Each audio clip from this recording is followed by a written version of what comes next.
यहाँ पे दो वैल्यूज़ का स्वैप करने जा रहे हैं। एक वैल्यूज़ को दूसरे वैल्यूज से अदला बदली कर देना। जैसे कि हम लोग मार्केट में सुनते रहते हैं कि भाई पुराना फ्रिज दे दो, नया फ्रिज ले जाओ, एक्सचेंज ऑफर लगा हुआ है, पुराना मोबाइल दे दीजिए, नया मोबाइल ले जाइए, पुरानी कार दे जाइए, नई कार ले जाइए। मतलब एक सामान का दूसरे सामान से अदला बदली कर देना।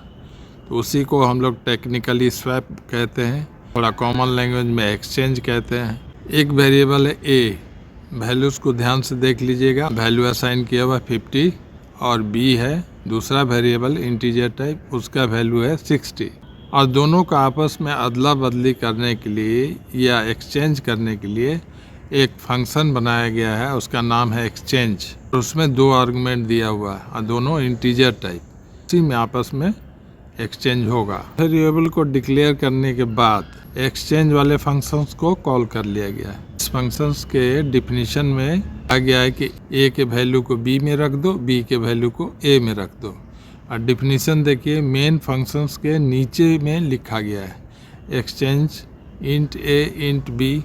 टेम्पोररी, एक टेम्पोररी वेरिएबल लिया गया है क्योंकि उसमें ए को रख देना है, क्योंकि a is equal to B, इसका मतलब a में b का वैल्यू डाल दो, b में a को डाल दो। तो a डायरेक्टली ना लिख के हम टेम्प लिखेंगे, क्योंकि डायरेक्टली a लिख देंगे तो फिर b का वैल्यू उसमें आ जाएगा। उसके पहले वाला लाइन में देखिए a is equal to B लिखा हुआ है, a में b आ चुका है, इसलिए b में जब हम a ना लिख के टेम्प लिखेंगे। हो गया आपस में अदला बदली। और प्रिंट करा दिए हैं एक्सचेंज ऑफ वैल्यू कि भाई वैल्यू का एक्सचेंज हो गया है। तो जब फंक्शन कॉल होगा मेन फंक्शन में, तो देखिए दोनों का वैल्यू आपस में अदल बदल हो जाना चाहिए। यानी ए अब कितना दिखाएगा 60 और बी कितना दिखाएगा 50। देख लेते हैं। देखिए एक्सचेंज ऑफ वैल्यू ए हो गया 60 और बी हो गया 50।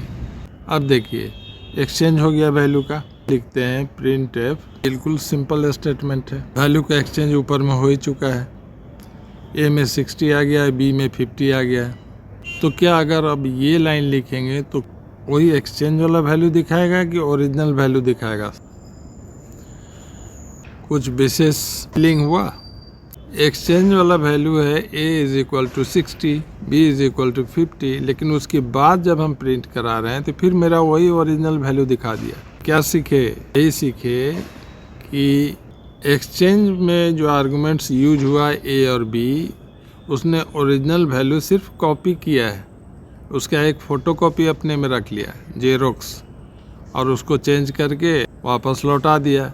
लेकिन ये मत सोचिएगा कि उसने जो चेंज वैल्यू था उसने ओरिजिनल में जाकर रिप्लेस कर दिया, ऐसा नहीं है। ओरिजिनल वैल्यू ज्यों का त्यों पड़ा हुआ है, सिर्फ उसका एक फ़ोटोकॉपी, ये जो एक्सचेंज वाला फंक्शन है उसने एक कॉपी लिया, उसका जेरोक्स कॉपी वैल्यू का, इसलिए ओरिजिनल वैल्यू चेंज नहीं होता है। इसी कारण से ये सारे लोकल वेरिएबल्स कहलाते हैं। तो आप लोकल वेरिएबल्स भी समझ गए होंगे और एक्सचेंज भी समझ गए होंगे, वैल्यू का आपस में अदला बदली। हाँ, अदला बदली से एक सीन याद आता है। कोई एक पिक्चर था सीता और गीता, उसमें दो पति देव थे, उनकी पत्नियां आपस में अदला बदली हो गई। और ये दो पति थे मिस्टर धर्मेंद्र और मिस्टर संजीव कुमार। तो उनका भी एक्सचेंज ऑफर देख लीजिए, ताकि स्वैप को आप या एक्सचेंज के कंसेप्ट को और बेटर समझ पाएंगे।